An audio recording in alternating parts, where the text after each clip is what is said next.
अजित पवारांच्या त्या वक्तव्यावर जयंत पाटलांचा सनसनीत टोला फडणवीसांचे नाव घेता म्हणाले, माझ्यावर मधल्या काळात भ्रष्टाचाराचे खोटे आरोप केले गेले. माझ्यावरील भ्रष्टाचाराचा एकही आरोप आजपर्यंत सिद्ध झालेला नाही, ना भविष्यात होईल, असं वक्तव्य उपमुख्यमंत्री अजित पवार यांनी केलं होतं. आता यावर राष्ट्रवादी शरद पवार गटाचे आमदार जयंत पाटील यांनी प्रतिक्रिया दिली. त्यांच्याबरोबर जे आहेत तेच त्यांच्यावर जास्त आरोप करतात, असा टोला जयंत पाटील यांनी अजित पवारांसह उपमुख्यमंत्री देवेंद्र फडणवीसांनाही लगावला. अजित पवारांनी ट्विटरवर एक व्हिडिओ ट्विट केला. यात त्यांनी विविध मुद्द्यांवर भाष्य केलं. यावेळी ते म्हणाले, राजकारणात आलं म्हणजे विरोध तर होणारच. जो जास्त काम करतो त्याला तर थोडा जास्तीचा विरोध होतो, म्हणूनच सहन पण करावा लागतो. म्हणूनच माझ्यावर मधल्या काळात भ्रष्टाचाराचे खोटे आरोप केले गेले.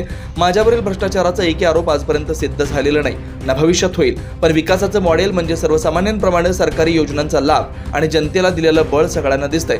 या पुढच्या काळात देखील असंच दिसत राहील, असं अजित पवार यांनी म्हटलंय. जयंत पाटील यांची प्रतिक्रिया. आता त्यावर जयंत पाटील यांनी भाष्य केलं. एखादी गोष्ट आम्ही स्वतः केली असं कधीच कोणी सांगितलेलं नाही, त्यामुळे त्यांचा तो स्वभाव आहे. महाराष्ट्राच्या लोकसभेचा कल जाहीर झाला. जनतेने काय कौल दिला तो आपल्याला माहितीच आहे. लोक या सरकार विरोधात आहेत. लोक एनडीए दिल्लीतील सरकार विरोधात आहेत. त्यापेक्षा जास्त राग आणि संताप महाराष्ट्र सरकारच्या बाबतीत जनतेचा आहे. त्यामुळे त्यांच्या अंतर्गत सर्वे हे 50 ते 60 जागांपेक्षा जास्त दाखवत नसतील, तर म्हणूनच या अतिशय टोकाच्या अशा योजना करण्याचा प्रयत्न केलेला आहे, असं जयंत पाटील म्हणाले.